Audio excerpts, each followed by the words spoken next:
Police బాధ్యత కాకుండా ప్రయాణికులు ఏం చేయాలి? ఇప్పుడు ఒక ఏరియా నుంచి ఒక వేరేకి వెళ్తాం.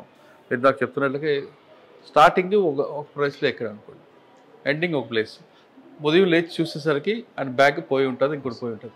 అక్కడ కంప్లైంట్ ఇవ్వాలా, లేదా ఎక్కిందరు ఇవ్వాలా, మధ్య ఎక్కడ పోయిందో నాకు తెలియదు సార్. మనకి లాలో ఏం చెప్పిందంటే ఎక్కడైతే అఫెన్స్ని నోటీస్ చేస్తారో అక్కడ కంప్లైంట్ ఇవ్వాలి. ఫర్ ఎగ్జాంపుల్ విజయవాడలో ట్రైన్ ఎక్కినారు, విజయవాడ నుంచి గుంతకల్ మధ్యలో దొంగతనం అయిపోయింది. వాళ్ళు బళ్ళారిలో చూసుకున్నారు, పొద్దున్న లేచినారు, బ్యాగ్ చూస్తే గోల్డ్ లేదు. స్టార్ట్ అయింది విజయవాడ, దొంగతనం జరిగింది గుంతకల్లో, చూసుకుంది బళ్ళారిలో. ఎక్కడ నోటీస్ చేసినారో అక్కడ కంప్లైంట్ ఇచ్చారు. ఓకే, వాళ్ళు అక్కడ ఏం చేస్తారు, మీరు ఎక్కడ చూసినారో అని ప్రశ్ననే అడుగుతారు. అవును, మీరు ఎక్కడ చూసుకున్నారు దొంగతనం అయింది, నేను బళ్ళారిలోనే చూసుకున్నాను, అక్కడ నిక్కచ్చిగా చెప్పాలి. చెప్తేనే మేము ఇన్వెస్టిగేషన్ చేసేటప్పుడు ఈ మధ్యలో జరిగిండొచ్చని ఇన్వెస్టిగేషన్ స్టార్ట్ చేస్తాం. అలా కాకుండా కన్ఫ్యూజన్ చేసి పాపం కొంతమంది కంప్లైంట్స్ని కూడా పాపం రాంగ్గా వాళ్ళని ఐడియాస్ ఇవ్వడము లేకపోతే చెప్పడం చేస్తే కంప్లీట్గా కొలాప్స్ అవుతుంది.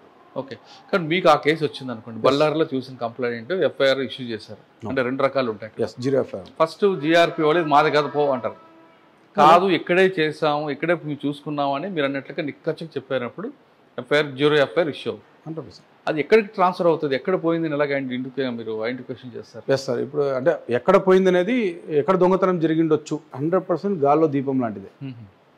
మాకు తెలియదు ఎక్కడ పోయిందో, ఎవరికి తెలియదు. ఎక్కడ పోయిండొచ్చు అనేది ఉద్యోగం స్టార్ట్ చేస్తే వాడు ఖచ్చితంగా బోర్డు ఎక్కడైతే బోర్డింగ్ అయినాడో ట్రైన్ అక్కడ నుంచి స్టార్ట్ చేస్తాడు.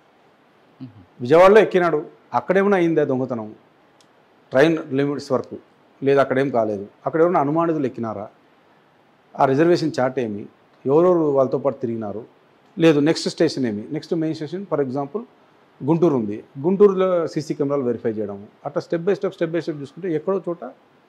కరెక్టే, ఇంత లాంగ్ ప్రాసెస్లో చేసేంత ఓపిక ఉందంటారు మీ వాళ్ళు? సార్ చాలా ఓపికతో కూడినటువంటి సబ్జెక్టే. ఎందుకంటే ఇండియన్ రైల్వేస్లో అఫెండర్స్ అనేది ఒక స్టేట్కి పరిమితమైన వాళ్ళు కాదు, ఇది దేశానికి సంబంధించిన అఫెండర్స్తో మేము డీల్ చేస్తున్నాం. కంప్లైంట్స్ అర్థం చేసుకోవాలి ఇక్కడ, ఇంకా వాళ్ళు కూడా అర్థం చేసుకోవాలి. ఫీల్డ్ ఆఫీసర్స్గా మేము ఎంత ఇబ్బంది పడతామంటే మాకు ఉంటుంది ఈ కేసును ఛేదించాలని, కానీ ఒక్కొక్క కేసు గోవా ఉంటుంది, ఒకటి చూస్తే అస్సాం ఉంటుంది, ఒకటి యూపీలో. అంటే ఎన్నిసార్లు మేము తిరిగి రావాలా? తిరిగి రావడం ఒకటే కాదండి, ఇక్కడ మీరు తిరిగి వెళ్ళక్కర్లేదు. ఇప్పుడు మీకు ఏపీ అనుకోండి, విజయవాడలో స్టార్ట్ అయింది కాబట్టి మీ జేఆర్పీ మీ ఫోన్ చేసి అడిగితే ఇస్తారు. ఓకే, మీరు అస్సాం అక్కడ వెళ్ళడం కాదు, అక్కడ లోకల్ వాళ్ళు కూడా సపోర్ట్ చేయరు, మరి అప్పుడు ఎలా? చాలా ఇంపాక్ట్గా సార్. ఇక్కడ లాస్ ఎవరైతారు అంటే మాదేముండదు, లాస్ పబ్లిక్ లాస్ అయిపోతుంది. కానీ పబ్లిక్ మీ మీద నిందిస్తుంది కదా, ఇప్పుడు రైల్వేలో పోయింది ఇంకా మర్చిపోయారు అని. అక్కడ అదే సార్ జరుగుతుండేది. కానీ మ్యాక్సిమం మన ఎంత ఎఫర్ట్ ఉందో అంత ఎఫర్ట్ అయితే పెట్టాల్సిందే. అక్కడ సిస్టమ్ ప్రకారం, లా ప్రకారం ఎవరిని పోయి కలిచాలా. కరెక్ట్, అందరికీ ఇప్పుడు నగేష్ బాబు లాగా ప్యాషన్ ఉండాలి కదా సార్. అది డిపెండ్స్ ఆన్ ఇండివిజువల్స్, వాళ్ళ యొక్క సొంత అభిప్రాయాలు బట్టి ఉంటుంది. అది my individual is no compromise. వాడు ఎవడో వచ్చి ఈజీగా మా లిమిట్స్లో దొంగతనం చేస్తామంటే మీరు చూస్తూ అది ఎలా అవుతుంది సార్? ఇంకా యూనిఫామ్ యాక్సెప్ట్ చేయండి. ఎప్పుడు అనిపిస్తుంటుంది ఎందుకు రాబోయే అంత దూరం పోవడం రైల్వేలో? కానీ ఎప్పుడు అనిపించలేదు. ఇప్పటిదాకా పోయిన ఏ ఊరికి పోయినా కూడా నాకు ఎప్పుడు అనిపించలేదు. I will take challenge sir. ఏమవుతుంది ఏంటి సార్, ఏమవుతుంది అక్కడ? కానీ ఎక్స్పెండిచర్ అంతా ఎవరు ఇస్తారండి? ఖర్చుతో కూడిందే సార్ ఇది యాక్చువల్గా అయితే. బట్ అవన్నీ కంప్లైంట్ రూపాయి ఇవ్వడు. అవును సార్. గవర్నమెంట్ కూడా కొంతవరకు సపోర్ట్ చేస్తుంది. అవును సార్. మీ పాకెట్లో పెట్టుకోవాల్సి వస్తుంది కదా. అన్ని పాకెట్లు అయితే పెట్టాం సార్ మేము కూడా, అది జరిగిపోతుంటుంది సార్ అంతే. సరే, ఫైనల్గా చెప్పండి సార్, మీ వరకు మీరు చేస్తున్నారు, కానీ పాసింజర్ ఏం చేయాలి, ఆయన ఎలాంటి ప్రికాషన్ తీసుకోవాలి? లాట్ ఆఫ్ ప్రికాషన్స్ అయితే ట్రైన్లో ఉన్నాయి సార్. ఎందుకంటే ట్రైన్లో కంప్లీట్గా ఒక కంప్లీట్ సిస్టమ్ వచ్చేంత వరకు ప్యాసింజర్ చాలా కేర్ఫుల్గా ఉండాలి. వెరీ పర్టికులర్గా నేను లేడీ ప్యాసింజర్స్కి ఎక్కువగా ఎందుకు చెప్తామంటే స్ట్రెస్ చేసి, డబ్బు పోతే డబ్బు మరి సంపాదించుకోవచ్చు సార్, కానీ ఏదైనా ప్రాణం పోతే, మనకి ఏదైనా జరిగితే.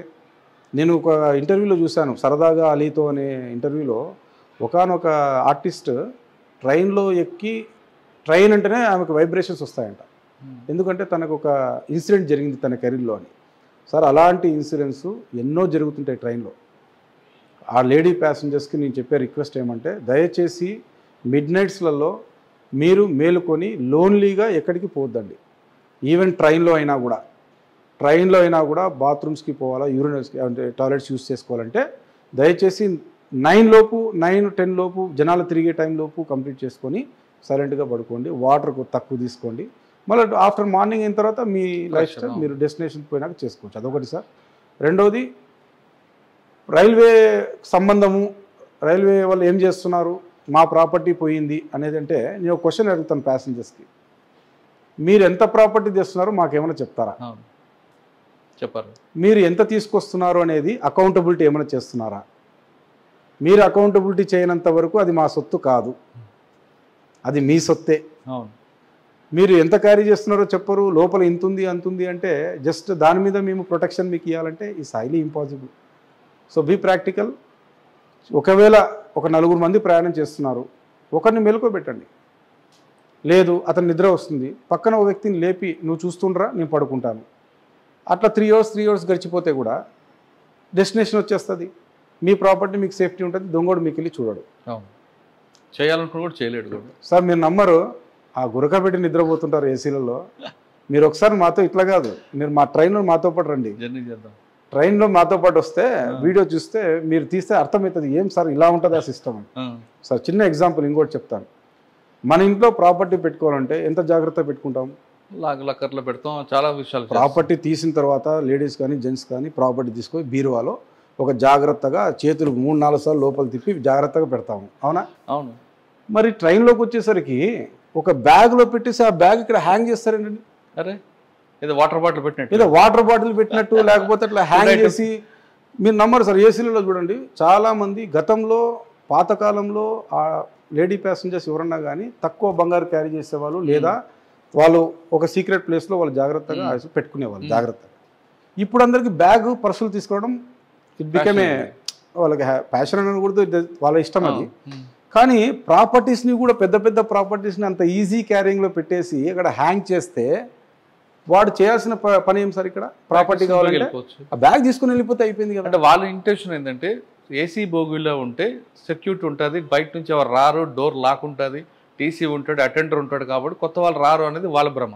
ఏసీ బోగిల్లో బయట డోర్లు క్లోజ్ చేసినా లోపల తిరిగే డోర్లు బాగా యాక్సెస్ ఉన్నాయి.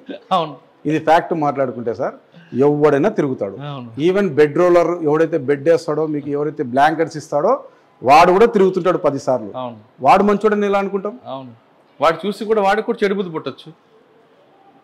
తీసేటప్పుడు గాజులు తీసి ప్యాసింజర్లు అందరూ చూసే విధంగా తీసి దాంట్లో పెడితే సార్ 2 రకాల దొంగలు నేను గమనించింది. Habitual, opportunities. అవును, హ్యాబిచువల్ అంటే ఇంకా వాడు దీంతోనే నేను బతకాలనేవాడు హ్యాబిచువల్. ఆపర్చునిటీస్ట్ అంటే కళ్ళ ముందు కనబడుతుంది, ఆమె బ్యాంగిల్స్ బంగారంతో తీసి పెట్టింది, నాకు అవసరం ఉంది డబ్బులు, ఏం చేస్తాను, తీసుకొని దిగేస్తాను. ఫస్ట్ ఆపర్చునిటీ వాడే హ్యాబిచువల్ మారుతుంటాడు కదా. ఇంకా మీరు ఆ ఫామ్లో కనిపెట్టారు అంతే.